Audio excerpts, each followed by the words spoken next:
This is a short story by James Armand Clayton called A Lack of Faith. The world was fuzzy white. Blurred faces stepped into my brain. Blinding lights ripped open my skull. Distant voices howled and hummed. My body turned under white gauze and white sheets. Nonsense humming and whining thundered and rumbled through the white void. A female voice said, "He's coming too." Darkness, light, pain, endless repeating cycles of light and darkness roamed through my mind, blurred and distorted by a distant and indefinable pain. White adult male, late teens to early 20s, the female voice was a colorless monotone, efficient and without inflection. Police report, victim of a beating, internal injuries, cracked ribs, broken leg, possible skull fracture, assigned to Dr. Layton. They worked him over pretty good. The high-pitched male voice quivered between hostility and indifference. Eyes are now open and dilated. He could have been a doctor or an intern. He looked like a child in a white sports coat. "How y'all feeling?" Stupid question, but it didn't sound like my voice. "Yes, I suppose it is. We've given you something for the pain, so things may be a little fuzzy now. What I want y'all to do is count backwards from 100. Darkness.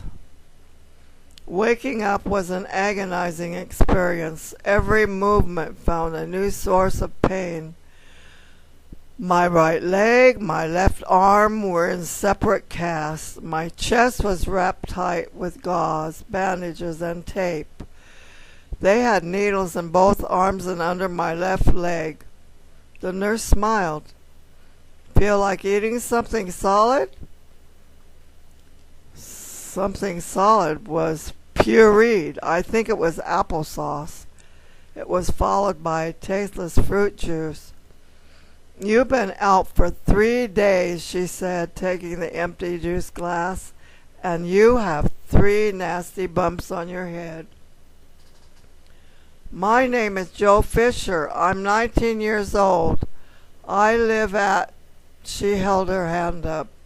"Joe, my memory's all right.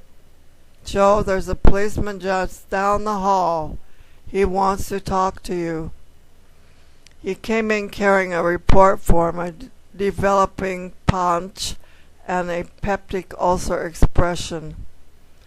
He wore uniform, and his black hair was turning gray.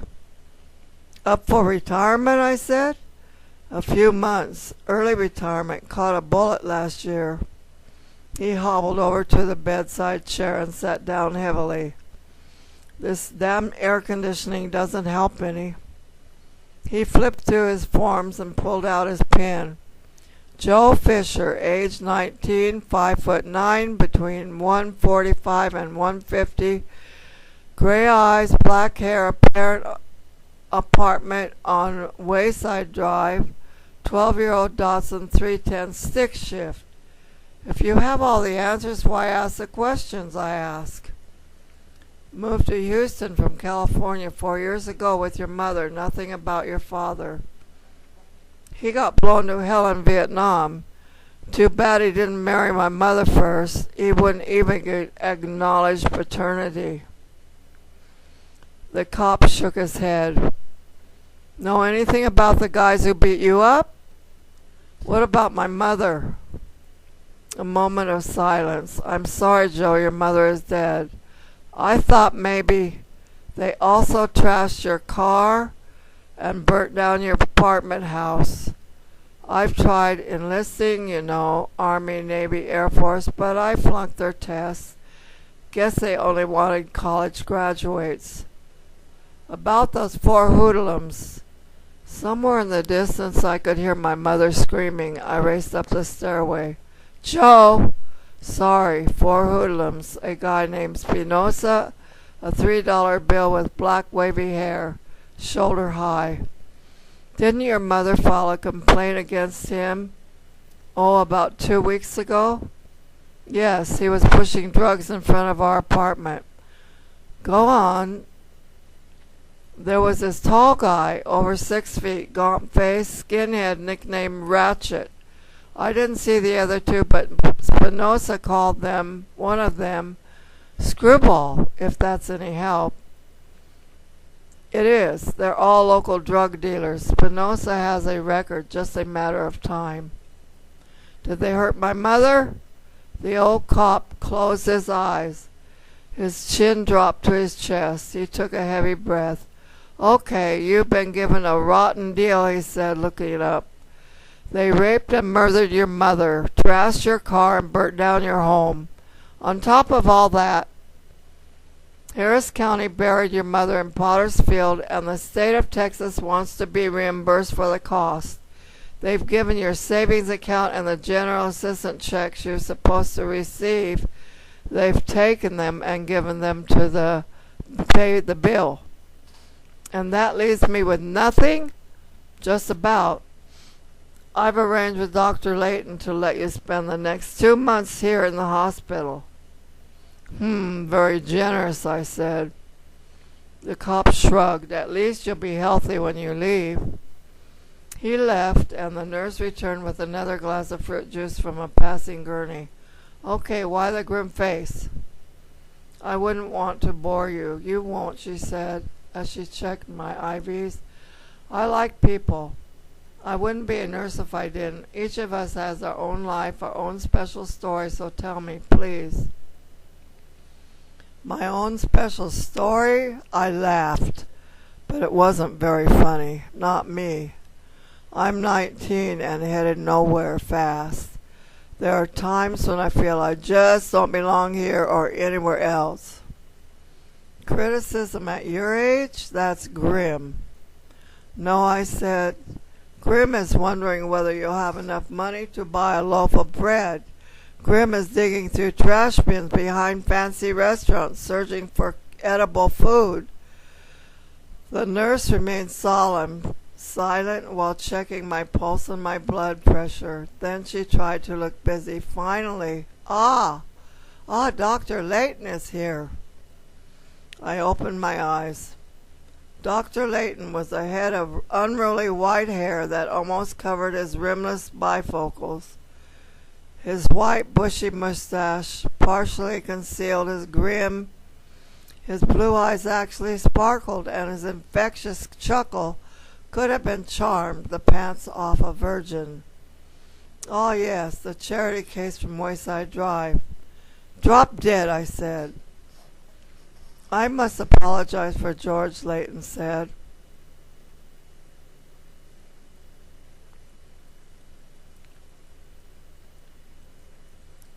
Caught off guard, Layton cleared his throat and chuckled. I'm sure we can find some books to read. Do you have any books around here? Layton bit his lip. His memories were of another world, another time. Reality was painful.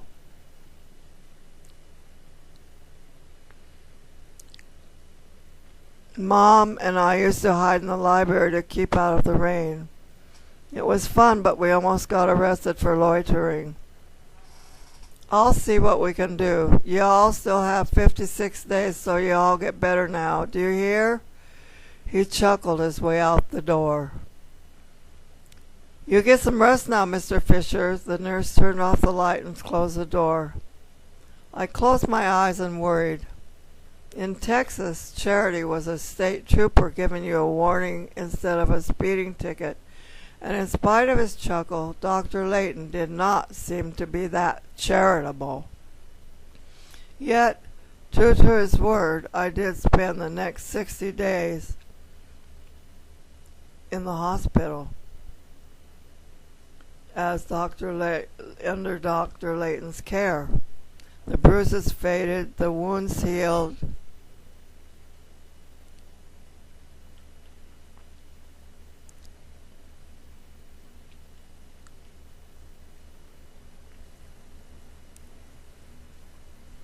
The medicine was reduced and the casts and braces were discarded.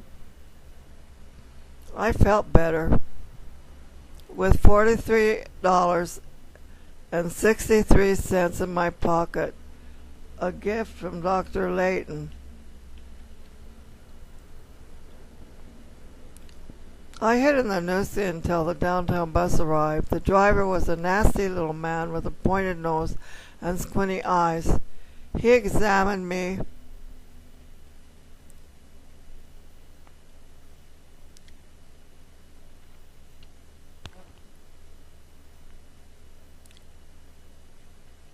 And the little bag of personal items, I examined him. His face turned ugly. Then I remembered the rules of the street and shifted my gaze to the greasy seats and filthy aisle. The rules of the street were painful lessons I'd learned early in the life. Never look directly at anyone. Never see anything. Always keep your hand and your head down and your feet moving. Know where you are and where you are going, even if it's nowhere. Always keep your options open. Always have your escape routes planned. There were other rules, of course, but those were the essentials for surviving on the streets. Following the rules, I selected an anonymous seat near the center rear of the bus, near the back exit. I hit the seat just before the ancient dinosaur lurched into the rain-slick streets. I faked a study of the waterlogged scenery while examining the reflection of my following passengers in dirty windows. A stench of my fellow passengers and the bus in general seeped through into my nostrils. This wasn't the hospital. My stomach almost revolted. Downtown Houston had been washed clean, but I didn't have time to admire the ragged skyline. I only had a few short hours to learn where construction and demolition sites were not watched by the police.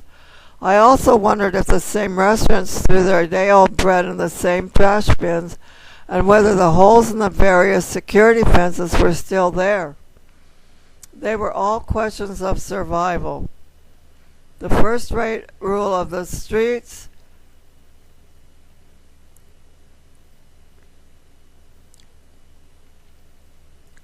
the old modern Gothic church dominated full block between Fannin and Milam. The empty parking lot on South Main was enclosed with the rusted remains of a chain-link fence. A dilapidated wooden shack, small and uninviting, sat in the center of the lot. It offered a little protection from the rain. I dismissed it also. I took shelter in the Hyatt garage, and that's where the policeman found me. I gave him my old address and he called it in. "Come on, Joe, you can do better than this," he said, shaking his head. He dug into his file box and came up with a little card. "Got bus fare?" I nodded. "Here, y'all take this card up to Harbor Lights. The number 8 bus up North Main. They'll give you 2 free nights, including evening meals."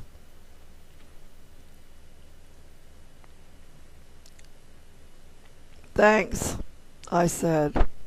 I snapped a cockeyed salute and he drove into the rain, and I started looking for the bus. The bright red, blue, and green plastic bunks on the second floor of the Salvation Army's Harbor Light building were not my first choice in accommodations, but they were better than the rain-washed streets, and the evening meal was at least palatable, but it was not an auspicious beginning. At 5 a.m., we were hustled down from the shelter and stuffed into the minibuses and driven into the daily pay slave market. Minimum wages, minimum courtesy, minimum intelligence. But we survived. We are the nameless, faceless masses of extreme poverty. We're disguised as workers, scraping clean a barge in some backwater bayou or stacking crates in an unventilated warehouse. Hidden from police society, we toiled listlessly toward a hopeless future.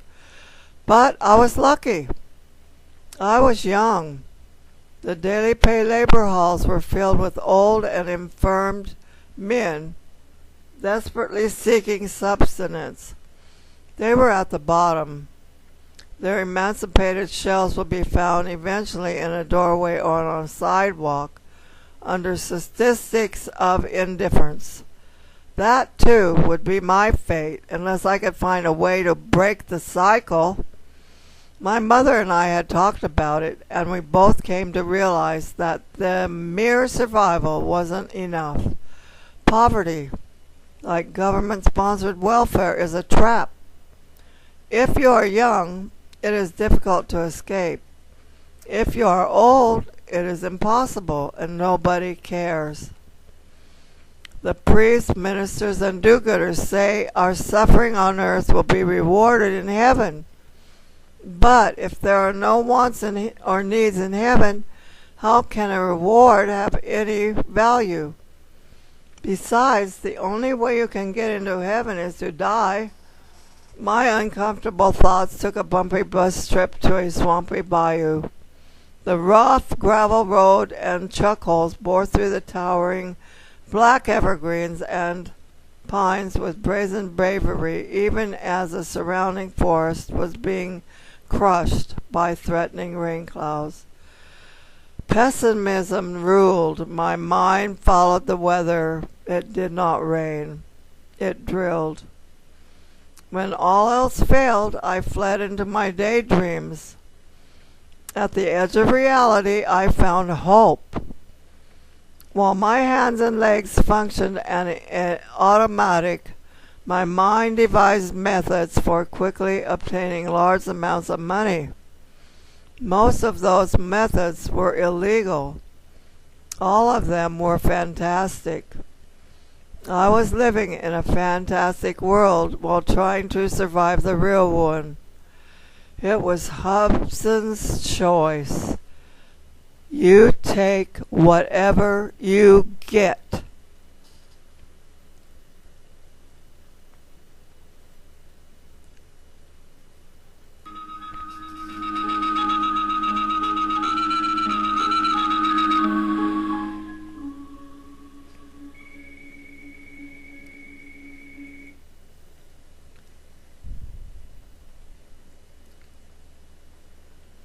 When you live on the streets, you live from day to day. I had $38 left in my pocket.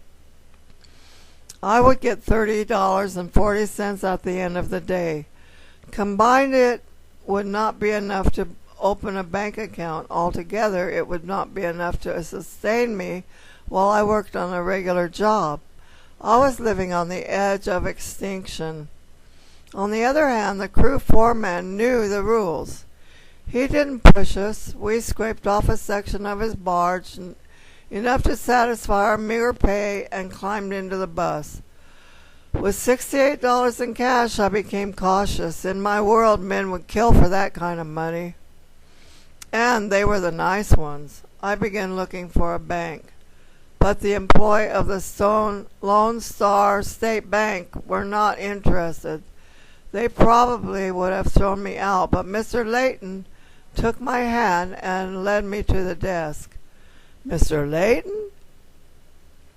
I asked. "That's Thaddeus Layton," he said, not quite laughing. "I believe you know my brother Matthew." "There is a family resemblance," I said. "So what brings you to our bank?" "I want to rent a safe deposit box." He smiled abruptly, faded into a frown. He opened a drawer in his desk and checked a file, shaking his head. "No, you do not want to rent a safe deposit box," said Layton. And you do not want to open an account either. The state fiduciary has an outstanding court order for any funds belonging to your late mother or you for funeral costs. She died intestate. You know? Huh? I asked. She didn't have a will, so the state seized all her assets. Since that wasn't enough to cover the cost of her funeral, they also seized your general assistant checks, and they will also seize any bank account you open or any safe deposit box you open. I can't walk around with all this money on me, I stated. Are you staying at the Harbor Lights? Yes. Excellent. His enthusiasm was not encouraging. You can deposit your money with them. They're not a bank, so the state fiduciary's court order doesn't apply to them, and in 4 months the court order will expire and you can reopen your account. Is that fair enough? It wasn't, but I couldn't say that. Apparently it was the best he could do under the circumstances. So I smiled and he smiled, and then he escorted me to the door and to the street. I caught the bus to Wayside Drive, but my former home was now a vacant lot. The weeds were invading, the Dotson had vanished, and the neighbors were playing hide and seek behind their lace curtains. A patrol cruiser, slowed to a crawl, recognized me and sped away. I was a memory they didn't want to forget. They wanted to forget. They didn't want to remember me. They wanted me to go away and stay gone. So I left, and the world I had known came to an end. The North Main Street bus grumbled and ground and delivered me to the crushing reality of Harbor Lights. Only determination pushed me forward. After dinner and a dull sermonette, I traded $2 for change from the front desk and crossed the street to the public laundry. Clean clothes were suddenly important. I even took a shower. I went to bed late and rose early. The dispatcher at the Daily Pay said, "Good morning, Mr. Fisher," but he assigned me to the barge. Paved streets to the city, graveled roads through the pine forest, and a muddy parking lot among the trees alongside the bayou. It was a long trip to nowhere. The depressing drudgery of the grayish-black barge sustained my sanity, but determination helped pushing me forward. The supervisor signed us in and left his assistant assigned us to a section of the barge, and as a matter of fact, the same section we cleaned yesterday, and he left. The crew foreman picked up his lunch pail and headed for his pickup. A co-worker named Al dropped his scraper and sat down on the deck. Damn. What is it, Al? It's a damn feather bedding job. They've got 2 or 3 weeks to finish a 1-week job. You might as well sit on your ass and smoke cigarettes. I don't smoke. Well, you better learn. We have an entire day to kill. Well, maybe I'll take a walk, I said. Okay, just stay on the barge, otherwise we'll catch hell from the foreman. Of course, I said. Who wants to tramp around in that mud? It wasn't particularly funny, but Al laughed and I smiled. Al was in his late 50s and reaching the end of his rope, and there were so many like him. Get up, move around, anything to shake such dismal thoughts. In the cool, damp early morning air, my aching muscles responded slowly to my commands.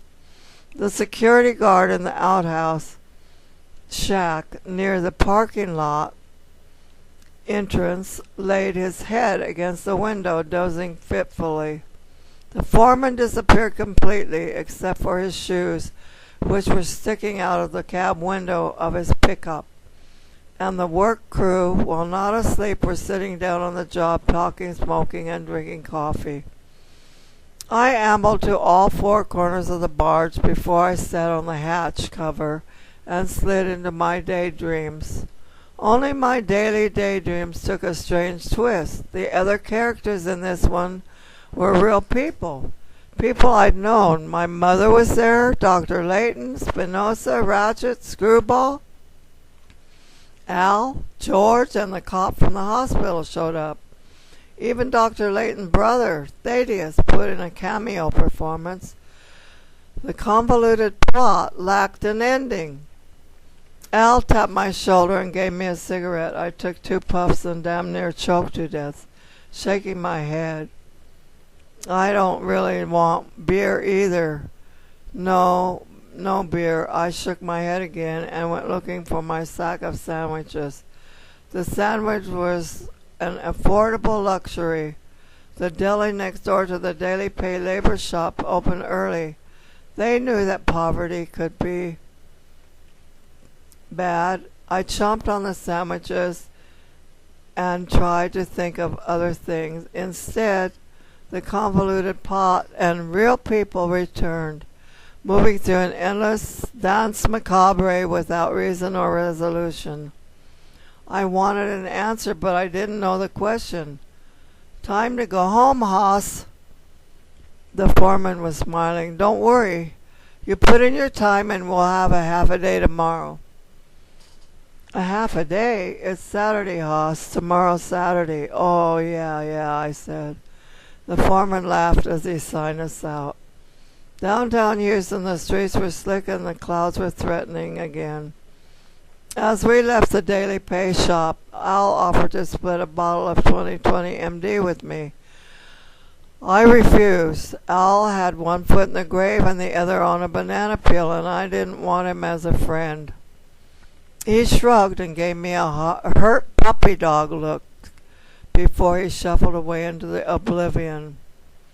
I headed south to nowhere in particular. 3 blocks later, a slimy-looking teenager offered me the real stuff. I wasn't interested in his brand of poisoning. But Spinoza? Spinoza? No, never heard of him, man. What's he selling? I shook my head and marched onward until I found a restaurant that wasn't too expensive. It was, for me, the ultimate luxury. After the 4th cup of coffee, the waitress started to give me funny little looks. I was clean, but I was street people. The idea of paying my bill didn't appeal to her. $1 tip for a $5 meal seemed more than extravagant, but it served a purpose. It humbled her. Outside it was raining, a soaking and chilling drizzle that cut to the bone. I should have headed for the harbor lights. I should have deposited my meager savings with them and climbed into one of the plastic bunks. I should have lived the good life in poverty and despair. I should have struggled in quiet desperation, but that was not my idea of living. Houston is like any big city in the United States. Another corner, another drug dealer, but the answer was always the same. Spinoza? Never heard of him. A few had heard, but didn't want to talk. Only one was honest about it. Man, that dude's too hot to handle. Like, stay away from him. The cops want his ass bad. Murder, arson, rape, grand theft, auto, assault and battery, drug trafficking, grand larceny with violence, concealed weapons. You name it, they want him for it. Sounds like a winner, I said. Sounds like a real loser to me, man. Well, have you seen him, I asked. Like, no, man. Word is he moved up to distribution over on the west side. Him and Ratchet, Screwball, and Paperhanger. But then Quincy said he saw Spinoza on Lamar, that he had got religion. I nodded knowingly, although I didn't know. Like my daydreams, it didn't make sense. Like most rumors on the street, it was subject to various interpretation. Where is Quincy? Still working? Leland and Lab Ranch, I guess, he said. I started walking, then I stopped. The old abandoned modern Gothic church was no longer surrounded by patrol cars. The sun had set and there wasn't a sound in sight. There wasn't a soul in sight or a sound in the air, just that ancient tomb of religious symbolism. The church itself was architecturally interesting, combining a Gothic facade on the main church with an almost hyper-modern addition. Beyond that, it had provided protection and shelter for my mother and me during some of our darkest days. It was a haunting memory, both beautiful and painful. It had been our first home in Houston. The addition was an ordinary office building layout. The older main church, however, concealed niches, nooks, and crannies, hidden staircases, and secret passageways, and the floor plan was what would befuddle a computer, and the intricate joining of the two invited confusion. Just north of the building was a shadowy church parking lot closed off with a chain-link fence. Within the two parking lots I saw two shadows moving, two bums looking for a place to sleep. An instant later I crossed the street through the gap in the chain link and into the bushes along the outer wall. The archway opened to the choked inner court came next. The courtyard was a jungle. Mexican fountain was being consumed by vines and trendles. Towering shrubs were disorganized and weeds dominated. Weeds and trees and dominated, and with stickers and thorns. The two shadows slipped into the old church building. I was having deja vu. My mixed-up daydream was coming true.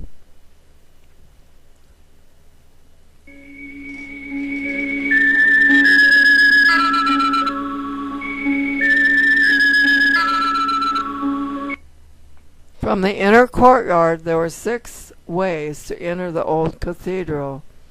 I chose the nearest entrance just around the corner to my left.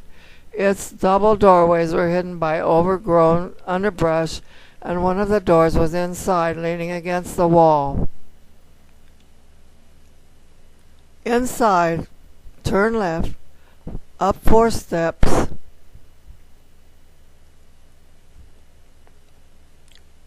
down the hallway,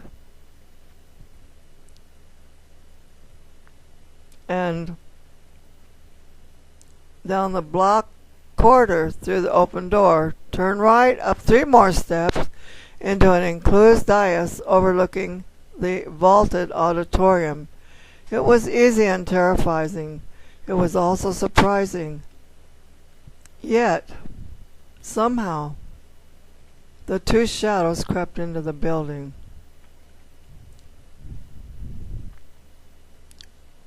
I knew they would be there. Leighton and his brother, the banker. They crept cautiously into the grayish twilight of the sanctuary, picking their way through the overturned pews and trash that littered the dusty main floor of the cathedral. From my darkened vantage point, they looked even older, and all their confidence had been left outside. A palpable fear dogged their path into Thieves' hostile and alien world. Now, finally, the Leighton's generosity and curiosity made sense. They had been protecting Spinoza, and since Spinoza dealt in drugs, the Leightons were probably his supplier. Even the church seemed appropriate. Drugs were Spinoza's religion, and I suspected that Dr. Leighton worshipped money. Everything else was fog and deception. Thaddeus Leighton set a black bag on the altar directly below me and to the left of me of the box seat hiding the place. The Spinoza, Ratchet, and Screwball and Paper Hanger came down the stairs behind the pulpit right in front of me. Spinoza's laughter echoed through the hollow hall. "You're right on time, Doctor." Dr. Layton remained silent, giving me a chance to study the 4 new arrivals. I had seen them before, of course, while they were beating out my brain. Spinoza was Spinoza, but his less class, long, wavy hair draped cautiously over his rounded shoulders, and a soft, infinite face created an illusion of innocence. Ratchet, on the other hand, was a hatchet-faced giant with a skinhead haircut and a few missing teeth. Screwball was not really naked above his waist. He was covered with hair. His body had surrounded to fat, and his beetle-brown brows turned him into overgrown insect. Paperhanger was the most bothersome of this lot. He resembled an infectious case of German measles. Then I realized they were pimples. Paperhanger ate too much chocolate candy and bathed only under duress. They made an odd and unholy collection with these decaying walls. The money! Relax, Doc. Spinoza produced a big suitcase, which he had apparently hidden behind the altar. Banker Thaddeus Layton began counting the money while Spinoza checked the black bag. But from where I sat, it was hard to see what they were doing. Shifting my position made me bite my lip. A careless workman had left a 2x4x6 forelaying on the dais. Its sharp edges did nasty things to my knees. Down below, Layton jumped back against the altar. "What was that?" "Rats," said Paperhanger. "The place is crawling with them."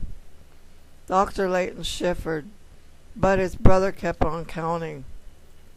Spinoza was shaking his head. "You're short, man." "No, we're not," Dr. Layton said. "I have the right rest. The rest of the money is right here." And then he pulled the biggest damn gun I'd ever seen. Spinoza dived over the railing. The gun exploded. Ratchet's head turned into tomato paste. Screwball dived for cover in the pulpit. Paperhanger shot Thaddeus, and then things got messy. Dr. Layton and his brother stuffed Paperhanger into a blender of bullets, smearing his pimples up and down the stairway. Screwball started shooting from the pulpit. Spinoza opened up from behind a pew. Dr. Layton and his wounded brother were firing from dubious cover of the altar. The artificial thunder shook the plaster. Dr. Layton's head turned into raspberry gel. Screwball took a swan dive into the opposite wall, decorating it with apple red splotches of blood. Spinoza emptied his gun into Thaddeus Layton while collecting a couple of bullets himself. After that, Spinoza staggered to the altar, looked around, and zipped up the suitcase, headed for the nearest door. Only the nearest door was just below my dais. He was leaving when I stood up, and I said, "Hello." And he said, "Oh, shit." I hit him alongside his head with a 2x4. He dropped his gun in the suitcase. His eyes crossed. He looked up at me. I hit him again. He went down. I hit him a few more times until his head looked like a watermelon dropped from the roof of St. Peter's Basilica. Then I grabbed the suitcase and ran. I heard the wail of the police sirens as I crossed the inner courtyard. I guess they were on Fannin and headed out the back door. There were flashing lights in the distance. I saw them as I darted across Milam. I could hear the sirens drawing closer as I ran down the alley. Sirens shining became a low growl, skidded to a halt at the rear entrance. They flashed their spotlight over the building and reached a decision. They climbed out of their squad car and went inside. With a suitcase in one hand and a 2x4 in the other hand, I left the alley and turned north. 5 blocks away, I found the construction site and lost the 2x4. 20 minutes later, I was on a bus headed for New Orleans. I had an aisle seat. The lady was next to me, was staring into the dark. The lady was staring into the darkness, and it was raining. "Oh, look, there's a bum sleeping in that doorway. How pathetic," she said. "Yes, ma'am," I said. "You think the poor man could find himself a decent place to live?" "No, I wouldn't think that at all. Sometimes you just don't have a choice."